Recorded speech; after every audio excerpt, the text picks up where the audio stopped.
Hello, everybody. Welcome. I'm Dr. January Suarez, and this series is Your Self-Healing Body, how to use emotion, energy, and intuition to raise your vitality and joy.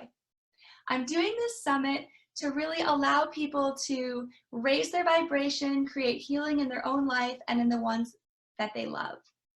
I'm so honored to have Brandy Faith Weld with us today. Good morning.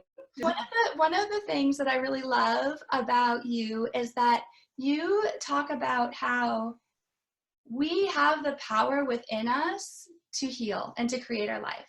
That it's already there. And it's really a matter more, if I understand correctly, of eliminating the cultural conditioning and the lineage conditioning that we have that will just uncover our own power. Yes, definitely. At our core, we're just our pure essence. It's pure essence. It's just pure love, and it's very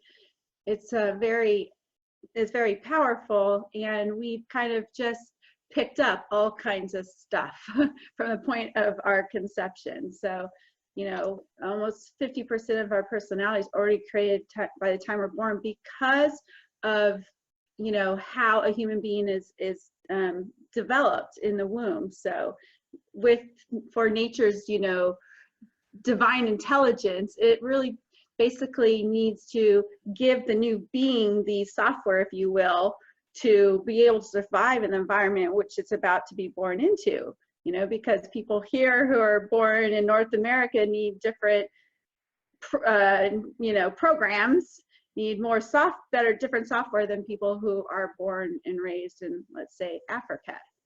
And so how it does it in its divine intelligence, it takes all of the information from your parents, who then got it from their parents, who got it from their parents, who got it from their parents, and so forth, right? So all of this ancestral stuff just gets passed down from generation to generation. And so we have so much that's unconsciously driving our lives, that we're not even aware of. So there's these great things that we got that we needed to be able to survive in this environment, but at the same time we also picked up a bunch of stuff that we don't need and it does not serve us. And how much of that are we actually conscious of and aware of walking around day to day? Like, how does it influence us? I mean, that's a lot to kind of carry within our being. Yes, exactly. Yeah, those are, kind of represent more about like the patterns that we have in our life that just kind of show up all the time, every day, with with a different name and a different face. And no matter how we try to change something and fix it, it seems like the same thing happens to us over and over again.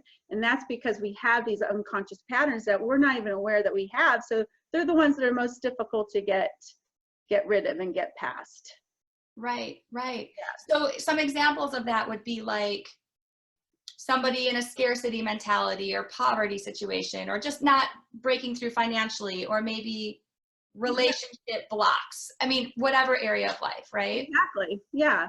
I have we tend to have themes in our life. So some of us will have relationship issues all the time. Some of us will have financial issues all the time. Some of us, will have health issues all the time. Like, there tends to be a theme in our life, and it comes from this, a lot of times it comes from this kind of ancestral programming that we received, or our environment in which we were raised in.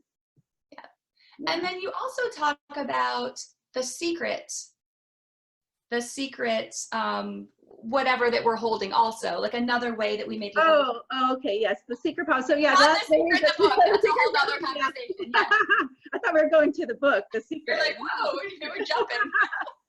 Yeah, so a lot of what we just talked about is a lot of the unknown problems that we have, and that is unfortunately the majority of what it is that is driving our life. But this big part is this secret problem, and these are things that we are aware of, we experienced in our lifetime, but we try to pretend didn't happen, forget, and push down. So these are all of normally our childhood wounding, and And as we've grown, you know, through our life, all of the wounding that we have received. So these are all the things that we have been hurt about, or angry about, or you know, confused about, or feeling betrayed about, or just all of those, you know, normally negative emotions, Heavy fearful emotions, right?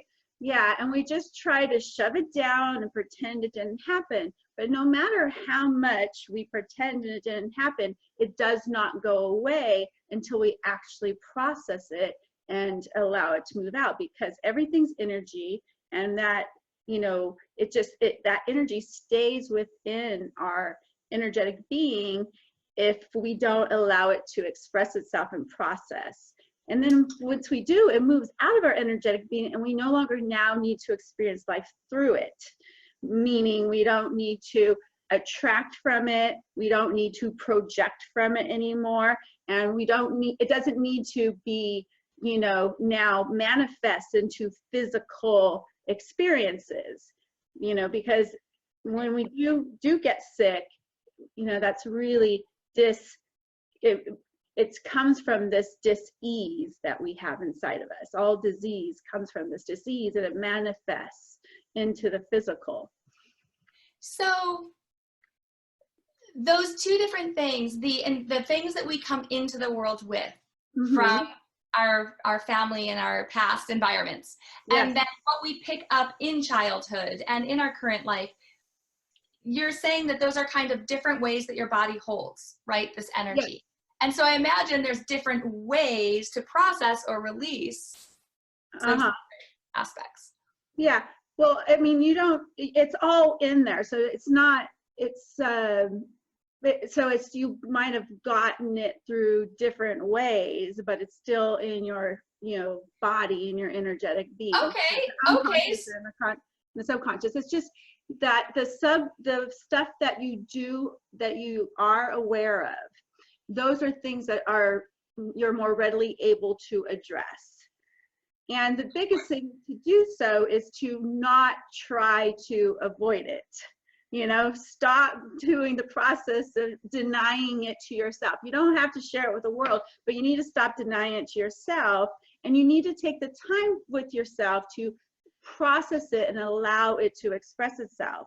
So what I highly recommend for people to do is to just, you know, take some time to yourself, get where you can be by yourself, like in a bedroom or something, and you know, you can create a nice space for you with, you know, candles, and you have your journal and have water with you, and you just now you know, bring back up that memory, and you can start to journal, because a lot of times spirit can speak through you as you are journaling, you know, but you allow yourself to express what needs to be expressed about this situation, perhaps to this person you feel anger or hurt towards, and you say all the explicitives that you might need to say to them, that you might want to say to them, right? You need to say it, you don't have to say it to them physically, but you can say it to them, you know, in this ethers, privately to you, right?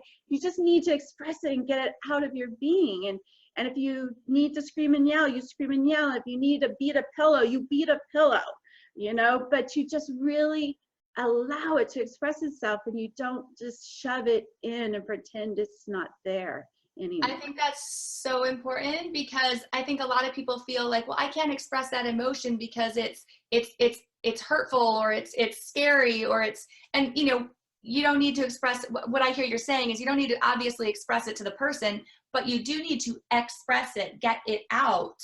So yeah. Fighting, screaming, moving, beating pillows, whatever it is, get it out. Yes, exactly. And you know, sometimes it's even great if these journals, if you want to then, you know, burn that paper afterwards. People do that, where it's another way of letting it go, and then take those ashes and flush it down the toilet. Like, there's a lot of things that you can do that are, you know, that help you release this stuff. Cleanse it, let it go. Exactly.